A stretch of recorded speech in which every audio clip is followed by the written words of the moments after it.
Hey everyone, Naomi here, welcome back. Today's video we are going to be talking about one of my favorite subjects, that is sex, and how we show up as women in the bedroom. I want to go over 6 different mistakes that women can often make in bed. So, number 1, you are saying yes to something when really it is a no.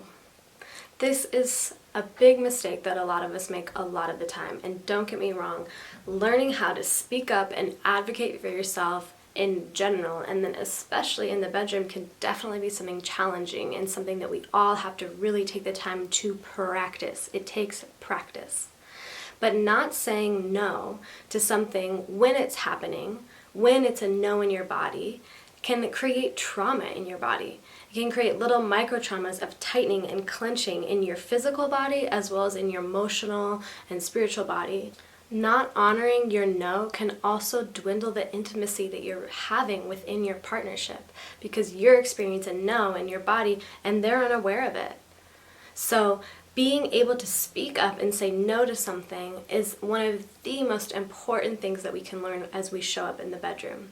And not to mention that if you're not saying no to something that your partner is doing, your partner might think you're liking it, and then they might do it again and again and again.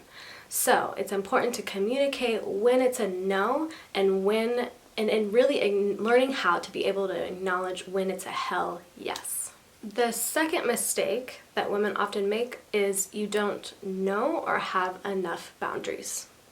If your boundaries are weak or unclear or non-existent altogether, it can put both you and your partner in a position that muddies the water. And finding out your boundaries after they've been crossed is sometimes not the best way to figure it out. Now, sometimes that is how we do discover things and limits about ourselves. After we have crossed over a line and we realize, that wasn't really best for me, then we can more easily draw that line more boldly so it's not crossed again. However, having conscious conversations with your partner and letting them know beforehand when you're in an intimate situation what your boundaries are, what you like and what you don't like, can really help to bring more excitement and safety into the bedroom. You can't expect your partner to know your boundaries and expect them to read your mind with that and then get upset at them afterwards once those boundaries have been crossed. So if you're working on discovering what some of your boundaries are, it's really great to have those conversations so you both can be more gentle and easeful with yourself as you're exploring. The third mistake that women commonly make in bed is being goal-oriented. When you're just focused on trying to have an orgasm. Sex is so much more than orgasm. Sex is about pleasure and intimacy and exploration and fun and love and just it's about so much more than just an orgasm. And when we get caught up in our head and get focused on the goal of having an orgasm, we miss out on all the pleasure along the way leading up to that potential orgasm. Not to mention, it pulls you out of being fully present in the situation that you're in. And when you're not being fully present with the sexual act that you're in at that moment, it can actually prevent you from being able to access that potentially amazing orgasm that's to come later on. The fourth point is that you have to be your own best lover. You cannot expect your partner to always take you to the places where you can't even take yourself. This is something that one of my tantric teachers, Lori Handlers, taught to me. Bless her, she's amazing. And it's a tall order, not gonna lie. I mean, learning how to take your body and yourself to these deep parts of pleasure is something to practice. There's been lots of times where I've been having sex and my partner's been able to take me to these amazing places that I was never able to take myself. But with mindful masturbation and with taking the time to sit with myself and self-pleasure with myself, I have been amazed where I've learned how to take my own body as well. It's brought so much more awareness to myself and my own body, and then you can take these new explorations that you find and then direct them to your partner. So it helps to build more communication in your partnership as well, so you can tell your partner more easily and direct them to what you're liking and what you're not liking. So it can absolutely increase the pleasure and the sexual experience you're having with you and your partner so much more.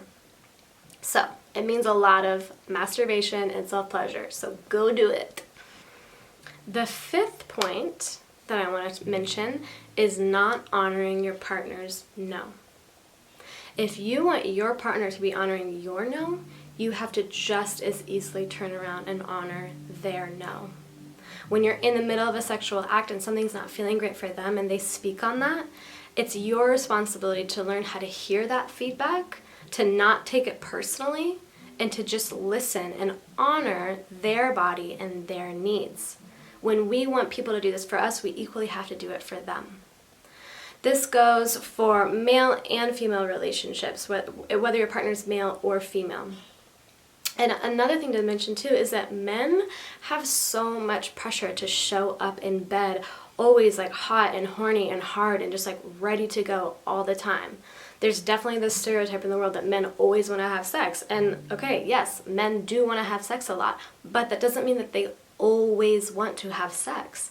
And if they don't want to be having sex in a certain moment, it's amazing to honor that just as you would want to honor theirs. And that goes for women and females too. The sixth and last point I want to mention is not being aware of your partner's anatomy.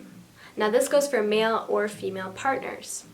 If it's a male partner, sometimes you can get so caught up in the wildness of your own pleasure and you're like riding him and you forget that he might not bend a certain way, or that a certain way of him being touched actually feels good to him. So it's about taking the time to have that conversation and tune in with your partner and learning a little bit more about which ways they like to be touched and which ways they don't. This goes for female partners as well. Sometimes what feels good in your own body doesn't necessarily feel good in your partner's body. So it's about learning their touch language. Do they like to be scratched or touched softly or caressed, whatever way? So it's about taking the time to really learn each other's anatomy, listening actively to your partner, what they're liking, what doesn't work for them, and then incorporating that into your sexual explorations. Taking the time to learn about these things, to have these conversations with your partner, to have these conversations with yourself about your own boundaries and your own desires does nothing but help to increase your connection with your partnership and your connection with your own sexual relationship, and how you can both increase your pleasure and exploration and fun in the bedroom. So I hope that you take to mind some of these points, do a little journaling, do a little self-inquiry on them, have those conversations with your partner.